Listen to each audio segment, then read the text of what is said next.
Senado. Senator Sherwin, magandang gabi na po sa inyo. Si Henry Uri at si Karen Oyong sa DCRH. Magandang gabi na po, Senator. Magandang gabi, Henry and Gary. Magandang gabi sa inyong dalawa. Si Karen. Hi, sir. Sen, kung may makukumusta, ano ang napagkayarian, ano ang napagkatapusan ng inyong hearing kahapon with the DOE Secretary at ang mga staff nito? Siguro ang pinakamalaking napag-usapan kahapon ay lahat ay sumasang-ayon na nasa crisis na tayo. At ang patunay dyan ay nag-declare na nga ng State of National Energy Emergency. At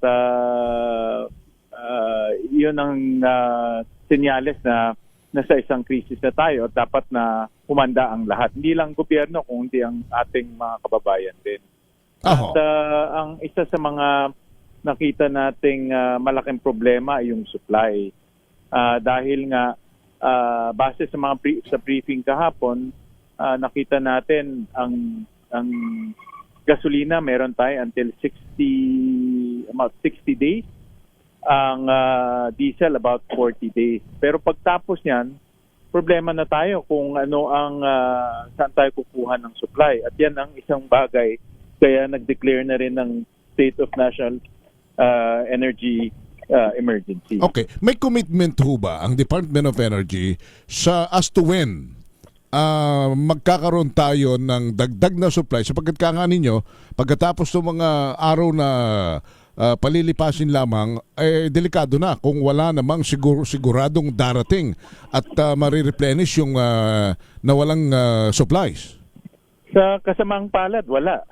Nako. So walang assurance kung magkakaroon tayo ng supply after 60 days or after 45 days sa diesel. So, yun ang nakakakaba. Dahil nga walang assurance na magkakaroon tayo ng supply. So, yan tingin ko ang naging dahilan din kaya nag-declare na ng state of emergency dahil nga pagdating ng panahon ay wala tayong supply. No? At importante kasi na merong sa mga negosyante, importante na merong katiyakan o merong certainty ng supply dahil hindi ka naman pwede mag-operate ng negosyo tapos after 60 days wala kang supply ng gasolina. Paano tatakbo yung delivery truck mo? Paano tatakbo yung mga logistics company? Even your malaking issue at kailangan talaga magkaroon ng kumbaga solusyon na hindi ordinaryo. Senator Win, nakaka-anunsyo lang po na ipinag-utos na ni Pangulong Bongbong Marcos ang pag-release ng 20 billion pesos na emergency fund. Sa tingin niyo po ba ito ay sapat? Ito po ba ay makakatulong? Mapapanatag po ba kahit paano ang mga sektor po ng iba't ibang industriya? And at the same time, kung kahit po meron po tayong 20 billion pesos na emergency fund na kukunin daw po sa Malampaya Gas Fund, kung wala naman po tayong mapagkukunan ng supply, ano po yung pwedeng mangyari? Sa pagkakaintindi ko, yung 20 billion ay makakabili tayo ng 1 million barrels. Pero kung titignan natin ang konsumo natin, kumukonsumo tayo ng 400,000 barrels a day. A day. So yung 1 million na yun, Dalawang araw lang ang kakayanin. No, dahil nga malaki ang konsumo natin ng gasolina at diesel No, kaya talagang hindi sapat siya. Pero ang importante ngayon, ang suggestion ko nga, ang pwedeng gawin ng DOE ay gamitin na natin yung ating mga koneksyon at ating pagkakaibigan sa iba't ibang bansa. Maganda ang relasyon natin sa buong mundo ngayon at dito siguro magagamit natin yung relasyon na yon dahil may mga supply pa na outside of the Middle East tulad sa Amerika, tulad sa South America, Canada. Lahat yan ay meron silang sariling supply. Pero hindi tayo bumibili dyan Traditionally, bumibili lang talaga tayo sa Middle East dahil mas malapit. So, pwede na natin gamitin yung government to government or G2G para makakuha tayo ng supply. Kanya lang, Sen Sherwin, fine kung makakabili tayo. Pero ang problema, sila rin ay kailangan magtipid. Sila rin ay kailangan... Yes, tama ka doon. Kailangan nilang ayusin ang kanilang konsumo. At the same time, kung dyan tayo bibili, di hamak tsak na mas mahal dahil mas malayo at mas matagal at it will mean more expensive per liter gasoline and diesel in this country.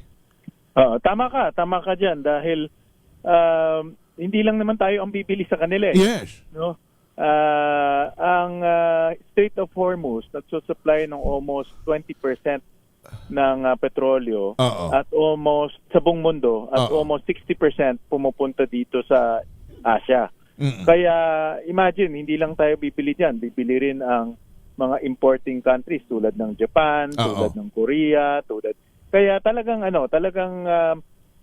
papasok dito yung relasyon natin at government to government negotiation. Opo. Itong mga country, itong mga bansa tulad ng Amerika at tulad ng Canada, oil exporting countries to eh. Pero kailangan talagang magkaroon ng negotiations pagitan sa dalawang pamalaan para mabigyan tayo ng priority. Pero itong China, partner, Senator Sherwin, ano ang sa tingin ninyo'y magiging kapalaran kung ang ating Pangulo mismo ay makikipag-usap kay Xi Jinping at whether we admit it or not, may issue mga geopolitical, kinakailangang mapagtagni-tagni na ito para sa kapakanan ng sambayan ng Pilipino. Ang China rin kasi malaki ang problema nila sa crudo dahil nag-import rin sila. In fact, net importer sila. Katulad natin, nag-import rin sila. Malaki ang nanggagaling sa Iran at sa Middle East. So may sarili rin silang problema pagdating sa kanilang supply ng crudo. Kaya tingin ko around ASEAN at around Asia, wala tayong makukuha dito. Talagang pupunta tayo doon sa yung tawag natin new supply or new market tulad ng Latin America, South America, even Russia. Dati hindi tayo makabili dyan dahil may embargo, pero linif na po. Linis na yung embargo, so pwede na tayong bumili dyan. Pero I think in relation to what my partner was also asking, Senator Windsor, yung tungkol sa China is siguro yung sources of natural gas and oil, which is lumabas po ang issue na kung maaari po nabuksan na iyong posibilidad na magkaroon ng joint exploration ang China and Philippines.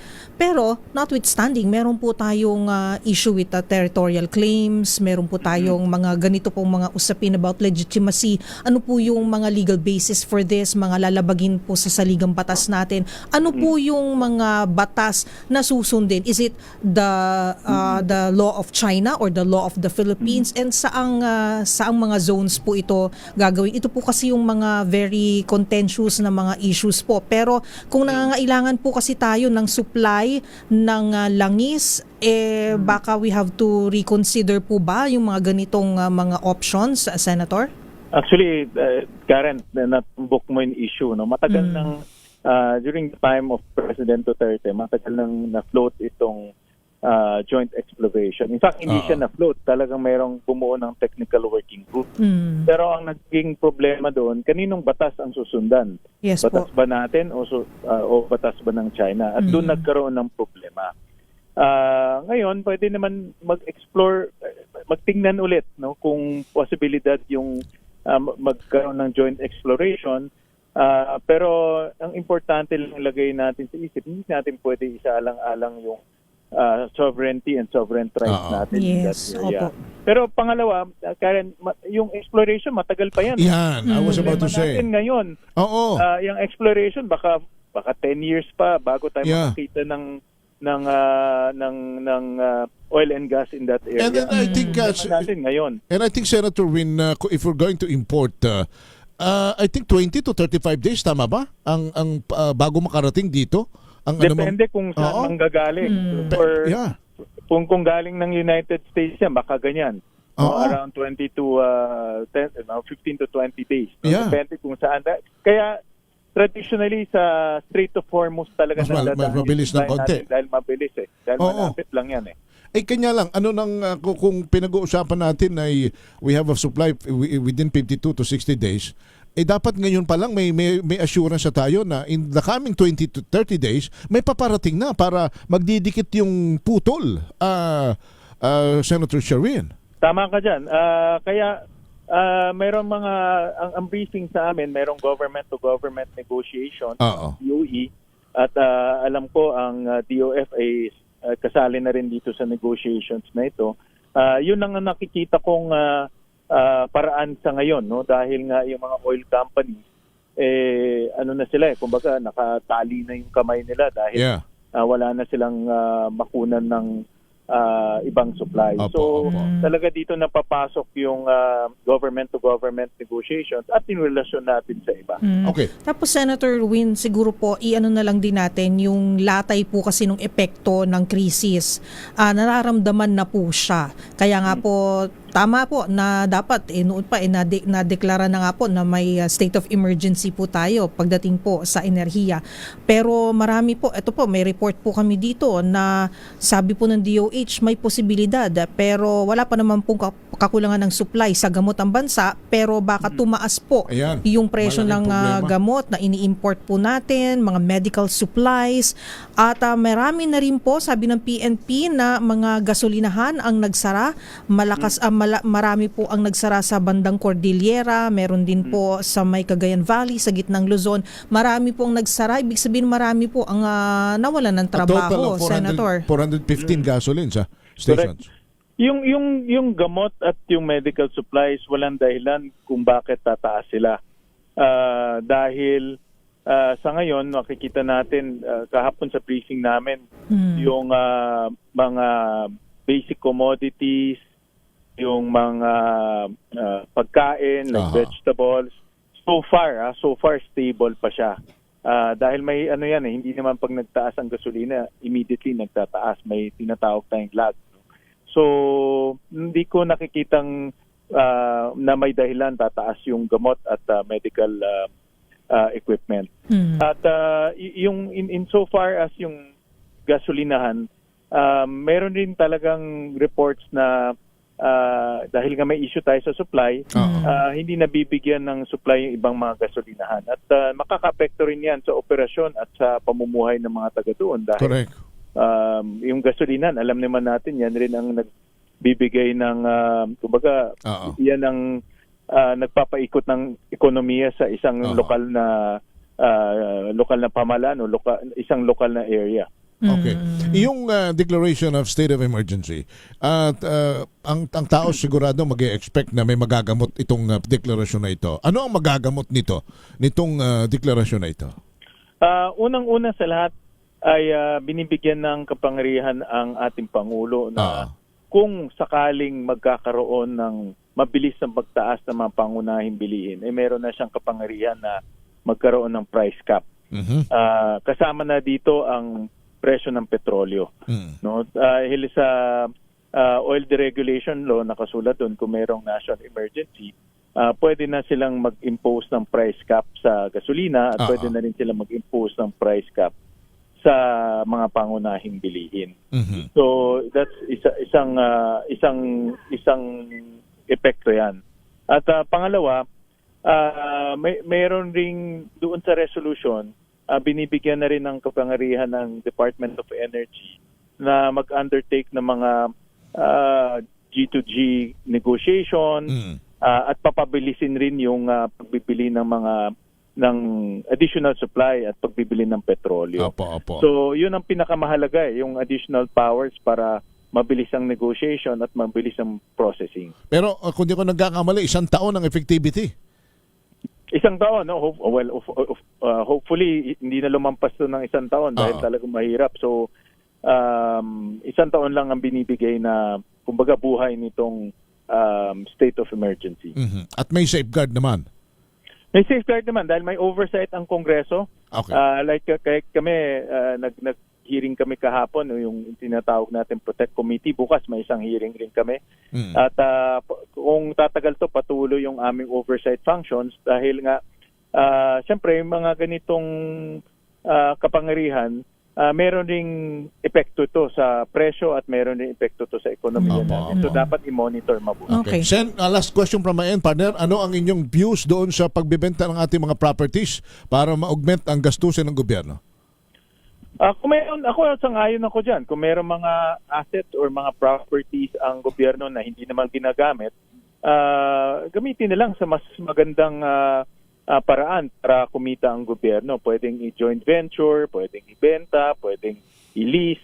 Ang importante, may cash flow ang gobyerno dahil ang lupa hindi naman yan makakapagpatayo ng eskwelahan eh.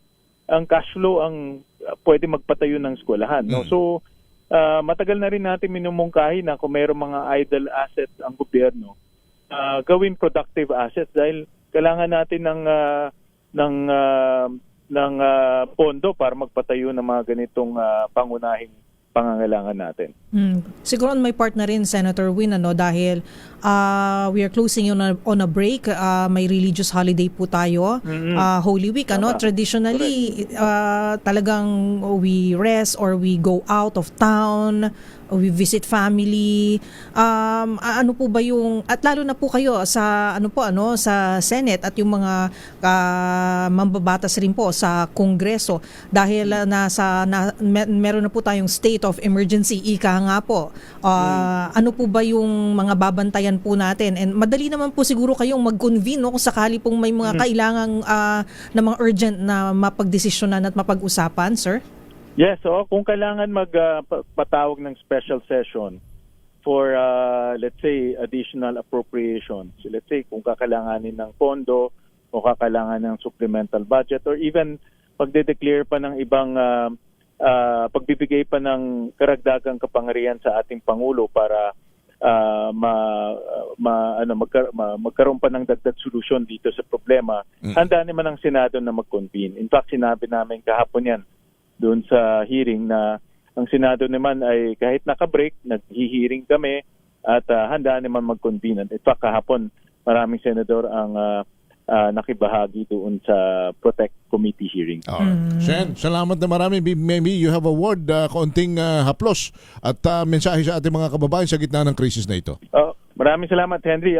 Ang panawagan natin ay ang ating pamahalaan ay ginagawa ang lahat ng makakaya para masigurado na tuloy-tuloy ang supply ng ating petrolyo sa ating bansa at yung mga naapektuhan nitong mabilis na pagtaas ng presyo ng petrolyo ay nakahanda rin ang ating pamahalaan na magbigay ng tulong at subsidiya. At kami rin sa Senado,